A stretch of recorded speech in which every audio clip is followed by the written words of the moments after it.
Good evening, ladies and gentlemen. Welcome to another new episode of the Daily Debate. And today we will be talking about cyber security in Egypt. But we'll first have a look on these reports. President Abdel Fattah el-Sisi held talks with the Prime Minister Mustafa Madbouli, the Minister of Local Development, and the head of the military's engineering authority on Tuesday. The presidential spokesman said the meeting reviewed the strategic comprehensive development for southern Sinai, which he said is based on implementing projects and attracting investments in the fields of development, tourism and culture. He said this comes within the framework of the state's scheme to expand the benefits of each governorate according to its potentials.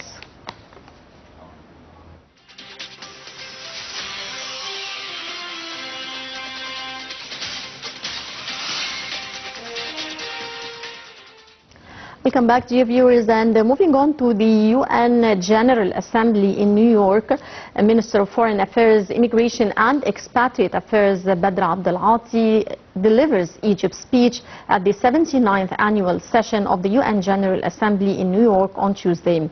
Speaking as a consultative meeting with Arab foreign ministers on the sidelines of the UN General Assembly in New York, Abdel Ati stressed the need for refrain from military solutions, which he warned that it would lead to more bloodshed and expose civilian lives to dangers. Minister Abdel Ati called on the UN General Assembly and global heavyweight to stop the Israeli aggression on Lebanon and settle the crisis peacefully. The minister called for evading a whole-out regional war that could have repercussions on all parties. In an earlier meeting, along with the Lebanese counterpart, Abdel Ati denounced the Israeli occupation aggression on Lebanon's territories and called for respecting its sovereignty and security.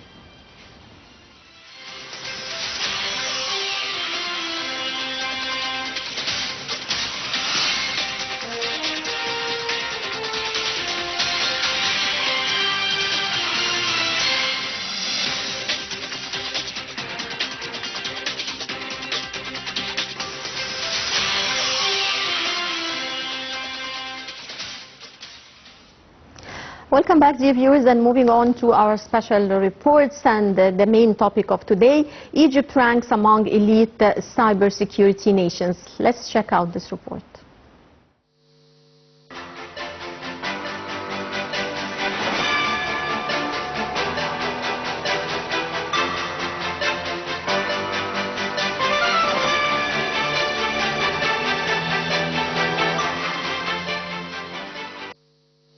The Supreme Council for Cybersecurity in Egypt within the cabinet has crafted the National Cybersecurity Strategy 2023-2027, whose core objective is to address the increasing cyber threats emerging from diverse sources. Simultaneously, the strategy aims to cultivate human capital and establish a robust national industry, positions to make substantial contributions to Egypt's GDP. The implementation of Egypt's National Cybersecurity Strategy has significantly strengthened the country's cybersecurity defenses. Egypt has achieved an outstanding position in the Global Cybersecurity Index for 2023-2024 published by the International Telecommunication Union. This milestone places Egypt among an elite group of 47 nations and ranks it in the top 12 of this exclusive cohort. With a perfect score of 100 points across all ITU metrics, Egypt outperforms 194 countries worldwide. This achievement highlights Egypt's unwavering commitment to cybersecurity and represents a remarkable improvement from its 2020 score of 95.48 points. The GCI, released biennially by the ITU, assesses countries based on 5 key criteria: regulatory policies and legislation, institutional framework, human capacity development, technical and technological capabilities, and international cooperation. Egypt has consistently excelled in these areas, demonstrating a comprehensive approach to cybersecurity. This progress is largely attributed to the pivotal role of the National Computer Emergency Response Team operating under the National Telecommunications Regulatory Authority. Egypt is witnessing a strong movement in the field of information and network security, coinciding with the growing international interest in information security. Considering the security breaches witnessed by some countries in the region of infrastructure networks and information as a result of rapid technological developments. Aware of the seriousness of these threats, the state has paid great attention to this field and has accelerated to take many measures and procedures to regulate cyberspace and protect data at all levels in order to be able to address global challenges and risks resulting from cyber threats in a way that supports the state's efforts in building digital Egypt, through which government services are digitized and digital transactions are adopted.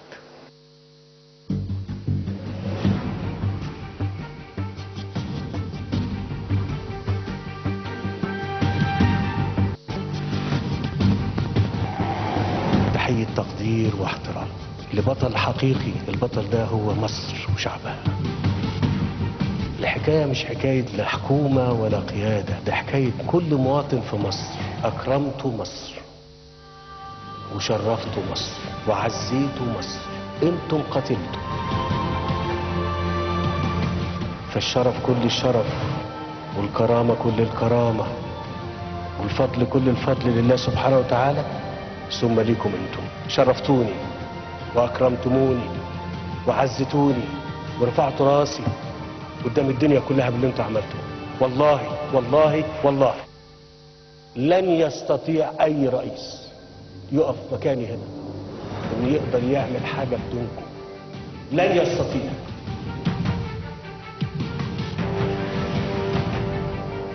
قصه وطن يتحدث عن نفسه، شعب أراد الحياة فاستجاب له القدر.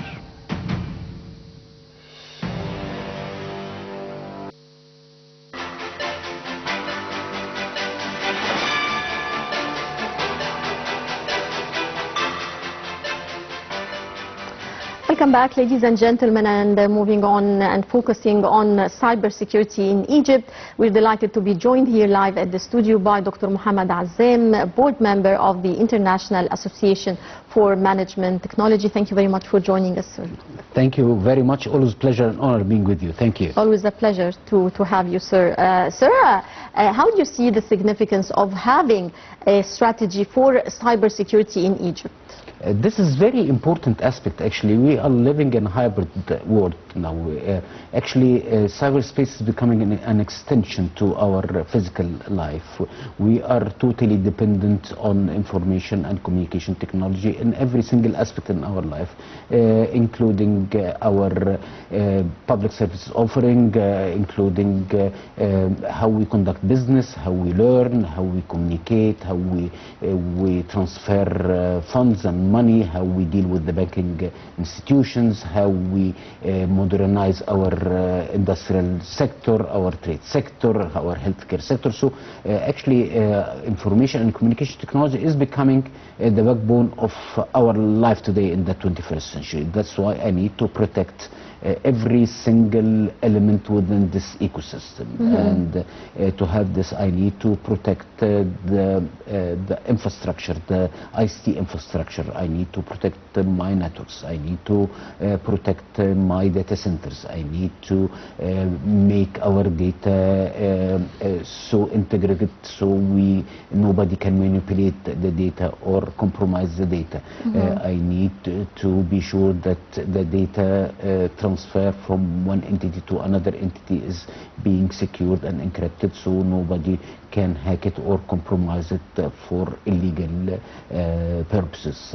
And that's why cybersecurity is becoming part of our life, and actually having a strategy is very important because you need to protect your economy, you need to protect your community, your society, you need to protect your communication system, you need to protect, simply you need to protect the way we live today. So Egypt has a very robust strategy that has so many different pillars. One of them, of course, of defending the current infrastructure that actually includes the data networks, the data centers, our digital systems that we are using in every single aspect in government and businesses. You need also to protect your infrastructure and keep it up to date. Yes. And also to monitor any kind of threat that could actually make your networks or your systems vulnerable to any attacks. And of course you need to also disrupt the cyber crime actors as well, and you need to invest in new technologies, and you need to have more qualified workers and labor force operating in this domain, because the technology is always advancing. So you need also to keep abreast of what's happening to be able to have qualified engineers and technicians all the time to deal with in such very critical aspect. Indeed, sir. Sir, how do you assess the role of of cybersecurity in protecting the national security of the country? As I said, it's actually we're living in a hybrid world today. You cannot separate our virtual world from our physical world, because we are totally depending on utilization of information and communication technology. Yes. For government, the only way to provide your services is to provide it online through the platforms. We are dealing with the banking institution through online applications. We are commuting through online applications. We are communicating through online application and through networks and smart instruments. If you need to modernize your industrial sector or your trade sector or commercial sector, you need to employ technology. So having a cyber security strategy to protect all the digital elements within the society and to have a robust economy that's totally dependent on technology, and making such economy and society resilient as much as you can, you need to have a cybersecurity strategy. You need to implement such things. You need to invest in new technologies all the time.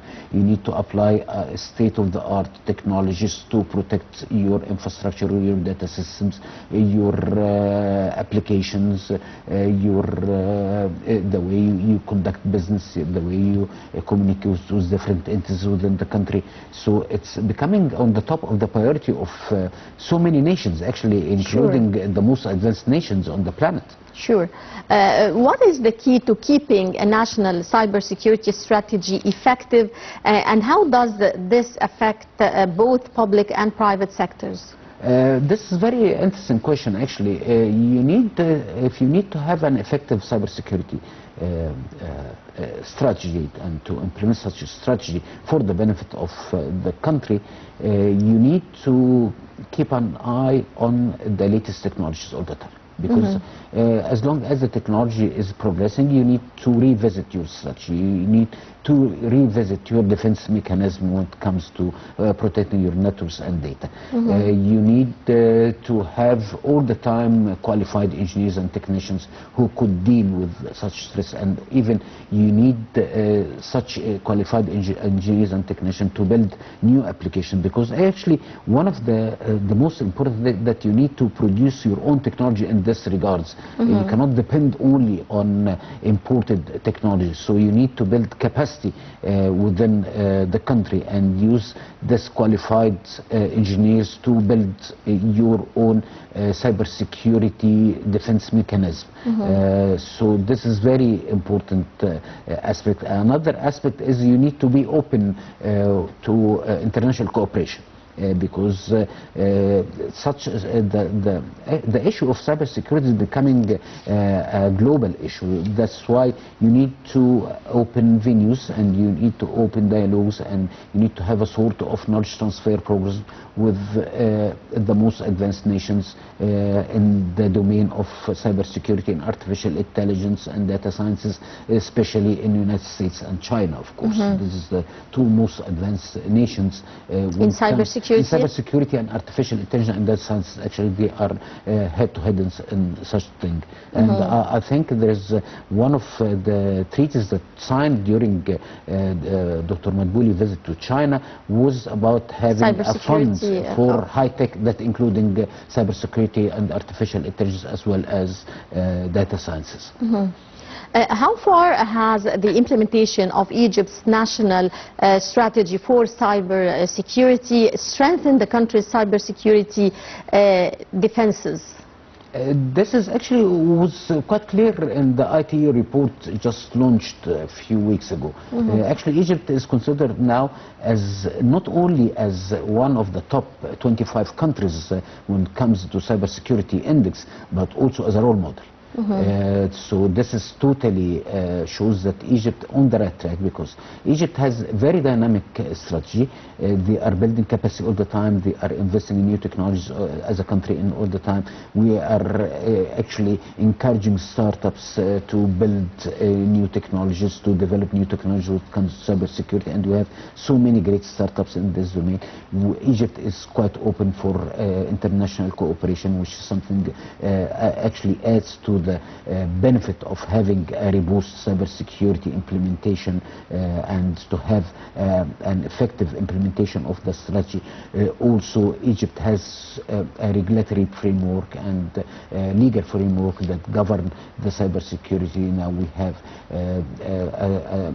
actually a law for data privacy, and we have a law for cybercrime, and we have a law, and actually we are working on a law on what's called data governance that would help you to have a sort of governance of data, because it's very important if you need to use and train the AI models for so many different applications, including in the manufacturing sector or healthcare sector or energy sector. So this is actually also one of the things that adds to the having an effective cybersecurity strategy. That's why the ITU, which is the main UN agency concerned about ICT, considered Egypt as a role model, because we have a very comprehensive, holistic approach for cybersecurity, and we have a national cybersecurity committee headed by the Prime Minister, which shows that Egypt as a state is very serious about having a very robust, very dynamic, very effective cybersecurity strategy. How do we make our cybersecurity always effective? Do we need to ensure that it is comprehensive, adaptable, measurable, collaborative? All of that actually, because this domain actually is advancing a lot, and due to the progression of artificial intelligence and its application, we are actually heading towards having what's called self-defense networks that capable to actually deal with cyber threats 24/7. And this needs, of course, that you need to have to build capacity within the country. You need to have a sort of actually channels with countries that advancing such technology, and to have a sort of knowledge transfer. You need to have up-to-date regulatory framework that's capable to cater the progression of the technology, and of course we have novel business model all the time associated with such a technology. You need to invest in more robust, more advanced infrastructure all the time, so you need to upgrade your infrastructure, your ICT infrastructure, your networks, your data centers, your software applications that you are using. Also, you need to have a sort of awareness, because awareness is very important to cybersecurity, because the most fragile element within the cyberspace is the individuals. Yes. And of course, this kind of misuse of technology or having or don't have the proper knowledge about the essentials of having a secured network or having a secured application or secured practices could lead to actually to compromise your data centers, it could lead to compromise your networks. So individuals is very actually are very important aspect, and you need to make them aware all the time.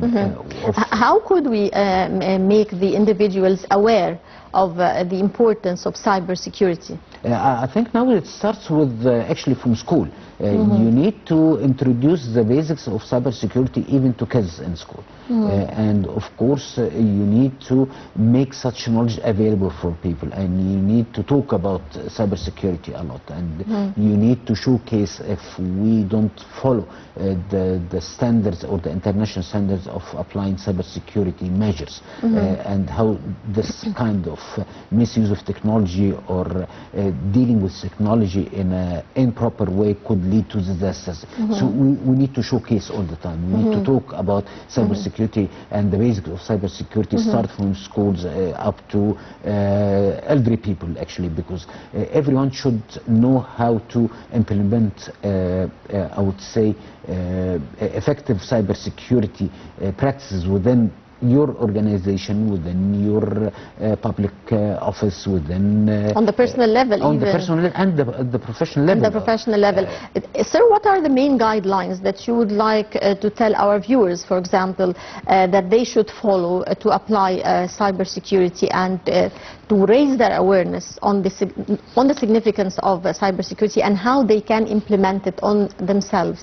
We are under threat 24/7 as long as we are connected to the internet. Actually, this is the fact of life. Actually, we have like 5 billion individuals using smartphones on the planet. Actually, so you need to be aware that don't go for actually dealing with unknown sites. Don't deal with unknown links. Don't deal with ambiguous emails. Don't make yourself a victim for actually being hacked, and don't compromise your data or actually give your personal data voluntarily to anyone.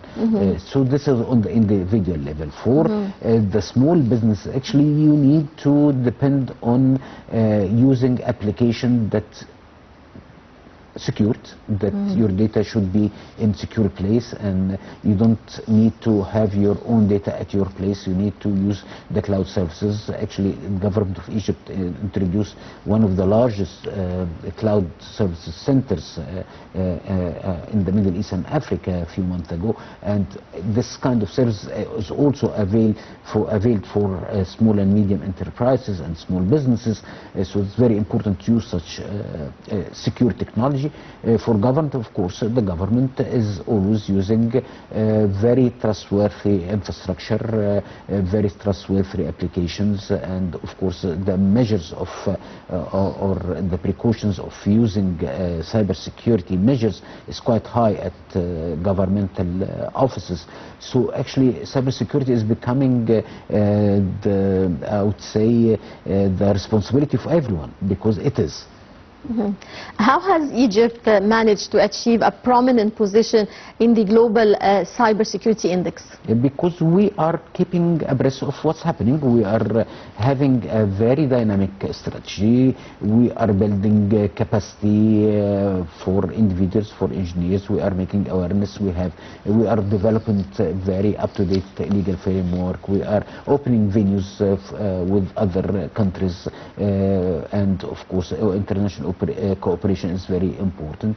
You are having your own technologies when it comes to cybersecurity, which is very important. You are actually encouraging youngsters and startups to build their own technology, and you are encouraging startups to be advanced in such very important business, which is cybersecurity, because actually this kind of business is quite appealing for even attracting investment. We are talking here about $100 billion investment annually in cybersecurity domain. So this could be also an opportunity for our startups to actually attract some investment in this domain. And we have very brilliant startups operating in cybersecurity and the related actually domains, including data sciences and of course artificial intelligence. Great. Well, sir, we're going to go now to check out this report and we'll be right back.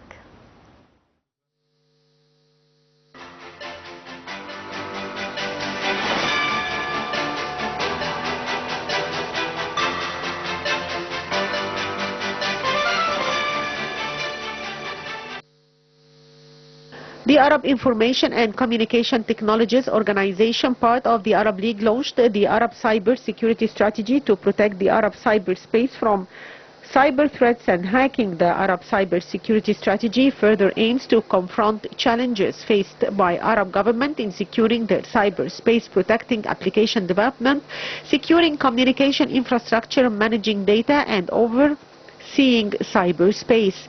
The strategy launch concluded the third International Conference on Information Security and Cybersecurity, held over 2 days under the auspices of Prime Minister Mustafa Madbouli and inaugurated by Arab League Secretary General Ahmed Abul Ghait. In this speech at the launch event, Abul Ghait stated that the initiative was decided by the Council of Arab Ministers of Telecommunications and Information Technology in their meeting in Abu Dhabi, adding that an Arab summit had approved a Saudi initiative to establish an Arab Cybersecurity Ministerial Council to strengthen the system with a cybersecurity governance. Abul Ghait expressed hope that the council would be established soon to fulfill its assigned tasks, considering the council a significant addition to the system, adding to strengthen cybersecurity through increased coordination among Arab governments to share experiences and best practices. He said the Coordination Committee for Joint Arab Action focused on creating an Arab vision and launching a cooperation pathway in cybersecurity, assigning AICTO to lead the effort. Abul Ghait highlighted organizations' achievements, including the Arab Cybersecurity Vision launched in October 2021 in Tunisia and various events organized in collaboration with companies. For his part, Director General of AICTO, Mohamed bin Amour, emphasized the importance of continuous awareness and vigilance against cyber security threats. He urged for unified efforts to keep the Arab region at the forefront amid rapid global technological advancements, noting that cybersecurity has been a priority for the organization since its inception in 2008. He confirmed that the main goal of the strategy is to provide best practices that form the foundation for most Arab countries regardless of their digital abilities. The strategy will implement measures for the secure development of a sustainable digital economy within the cyberspace, adhering to international standards to measure the impact of proposed controls based on existing frameworks, especially the Global Cybersecurity Index. The strategy includes 7 key initiatives such as developing national cybersecurity strategies, supporting research and development, joint Arab cooperation, establishing national centers responding to incidents, strengthening the cybersecurity curricula for the job market, and updating cyber security governance. These initiatives aim to build capacity and protect against new cyber threats, along with achieve traditional cybersecurity goals encompassing broader concepts like digital sovereignty and critical infrastructure protection.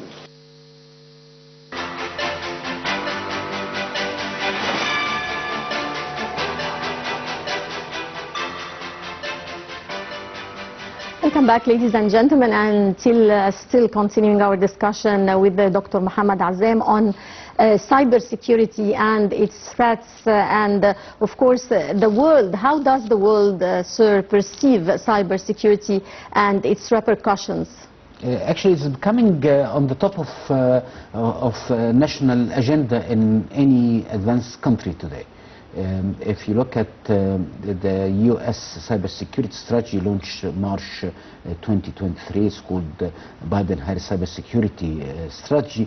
It has so many different elements, and that including actually protecting, of course, and upgrading the critical infrastructure, actually disrupting the cyber attacks criminals, and even follow them with the full capacity of the size of the country like United States actually. And of course having more investment in advanced emerging technologies that serving the cybersecurity issue, and of course opening a venue for international cooperation, which is very important because we need to exchange as nations experiences. We need to discuss the common threats because all the nations are so liable for cybersecurity attacks, and of course they are focusing on having a less burden on fragile elements within the ecosystem, that including individuals and small and medium enterprises and local authorities. And another thing, because cybersecurity has been used in conflicts for many years now. Yes, concerning this point, I would like to refer to what happened in Lebanon recently, and the recent cybersecurity attacks that took place in Lebanon, destroying the pagers of a large number of people. I mean, how can countries protect its people and from such attacks like the attack that took place in Lebanon? We were calling cyber attacks the silent war. That you don't have to trigger bullets to kill people. And actually most of the cyber attacks that was concerning attacking the infrastructure. Like utility infrastructure, logistics infrastructure, banking system, monetary system, transportation system. But actually we are witnessing an inflection point in this regard.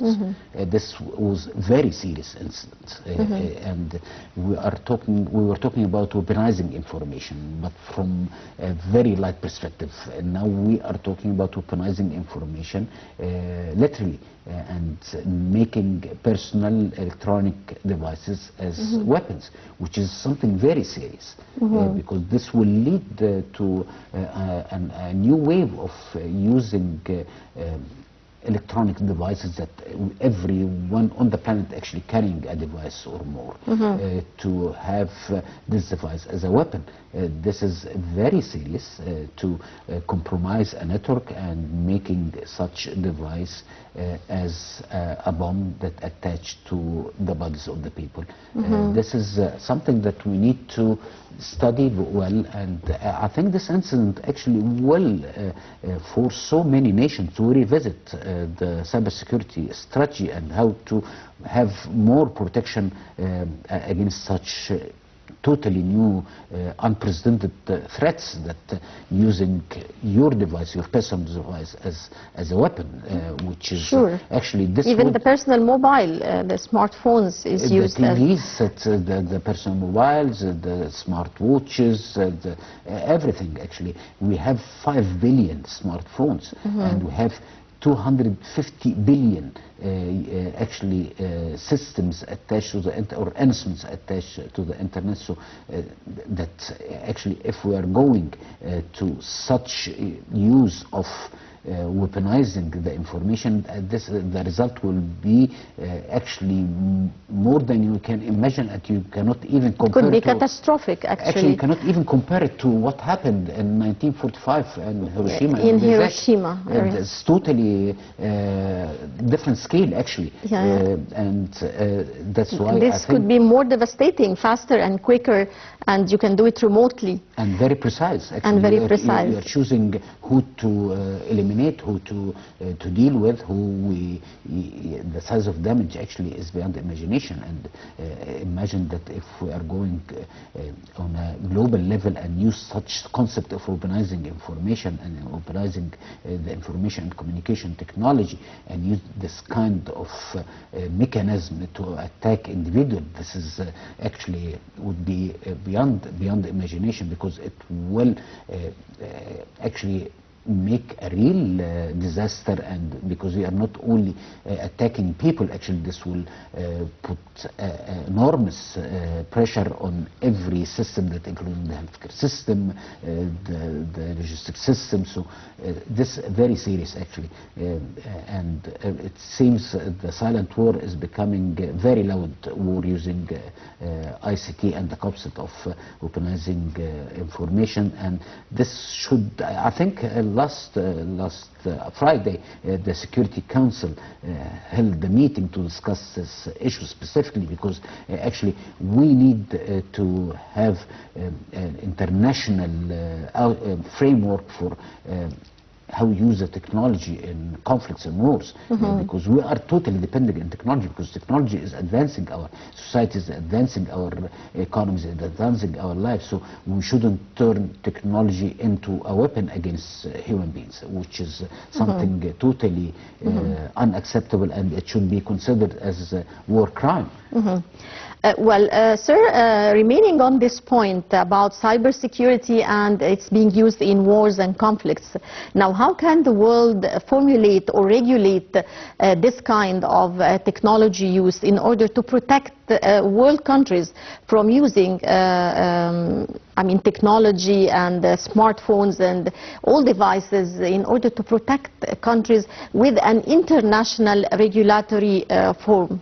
I think this is very important, because if you look at the NATO in 2021 actually included massive cyber attacks within clause number 5, which could actually trigger the common defense mechanism if any country attacked by a massive cyber attacks. This could actually trigger the clause number 5. This could lead to a new world war actually. And I think the United Nations is now discussing having an international regulatory body similar for artificial intelligence and cybersecurity, similar to the nuclear agency, the International Nuclear Agency. And of course this will have the framework or having a sort of framework how to use such advanced technology, how to regulate the utilization of artificial intelligence and cyber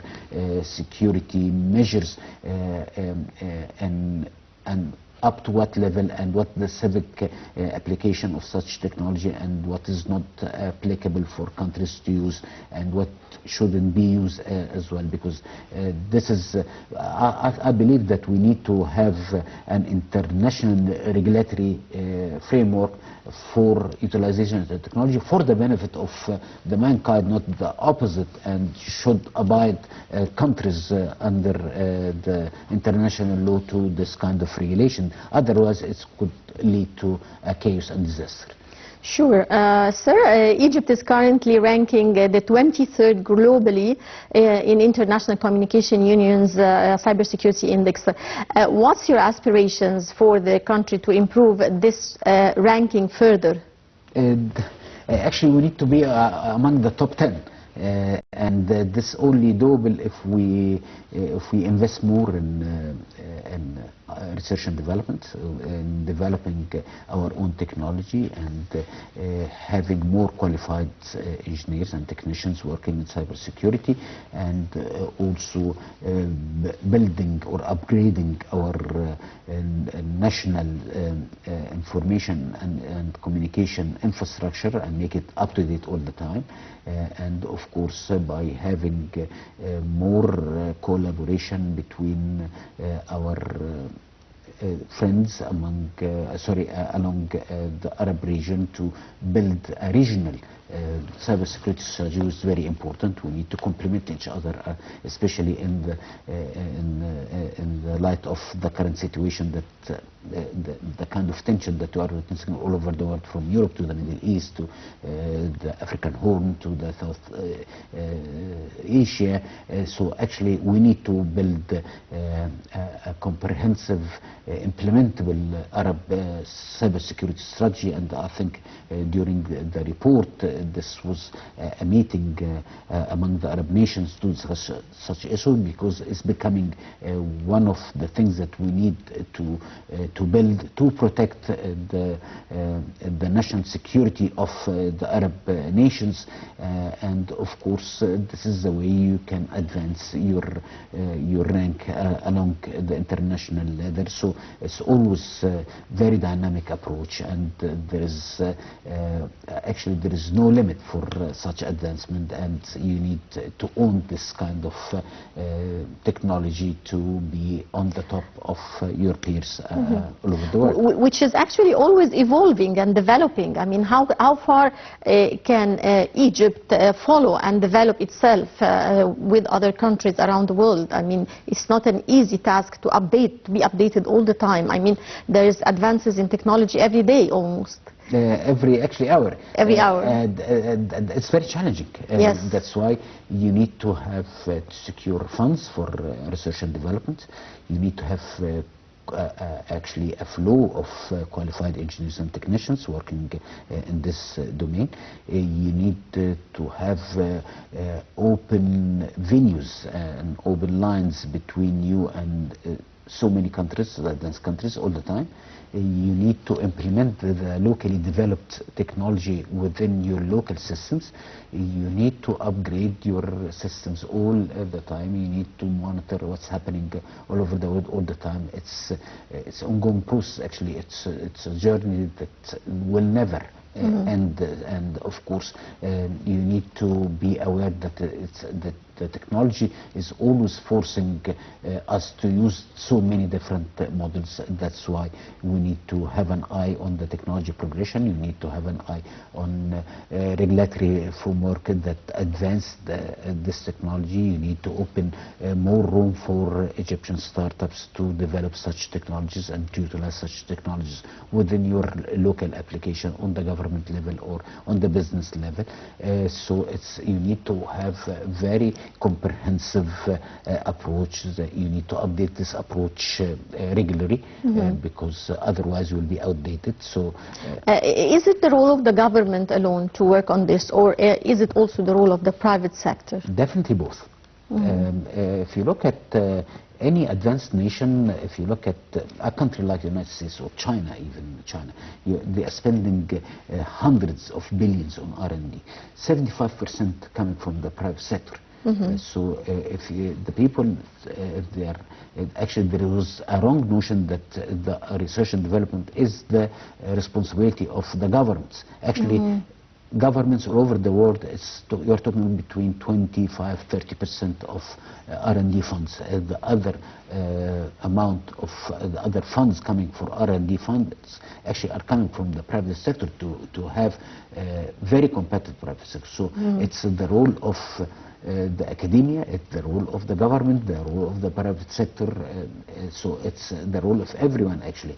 You need to have very strong collaboration between the three pillars in such a domain, which is including, of course, the academic institutions, the faculty members, the researchers, the government, the advanced private sector, and of course there is a role for everyone. And most of the advanced nations, the private sector is the main actually source of funds for research and development. In your opinion, sir, how far has the national cybersecurity strategy fortified Egypt's cybersecurity defenses? Actually, it shows that we have so many incidents that prove that we have very robust mechanism for defending our technological infrastructure. And of course, that's why Egypt among the top 25 countries. And of course, this is we have very dynamic NTRA or a National Telecom Regulatory Authority, and have what's called CERT. They are monitoring any kind of threat day and night, and they have very qualified engineers that are monitoring the threats that could actually attack the Egyptian infrastructure, and they eliminating such threats all the day and night, and I think they are doing a great job over there. So this is the responsibility of a lot of state and non-state actors, and of course if you are up to date, if you have the qualified engineers, if you are investing in your own technology, you will always be on the top, and you will be able to actually protect your digital sphere all the time. Sir, how do you see the significance of the Egyptian Computer Emergency Response Center in providing technical support to various entities in Egypt in order to be able to provide cybersecurity? Actually, they are representing the front line. Actually, they are always there for protecting our front lines, and of course they are providing a lot of services to governmental entities as well as private sector to protect their cyberspace and cybersphere, and they are playing very critical role, and they are quite advanced, and they are using up-to-date the most advanced technologies to protect and even defend our networks and our systems 24/7. And of course, this is what makes Egypt one of, or makes Egypt actually a role model in this sector of cybersecurity. Well, I would like to thank you so much, Dr. Mohamed Azzam, board member of the International Association of Management Technology. Many thanks for joining us, sir. Thank you, and always pleasure and honor. Thank you being with you. Always a pleasure too, sir. Well, dear viewers, that brings us to the end of this edition of the Daily Debate. Many thanks for watching. This is Devin Ramzi signing off.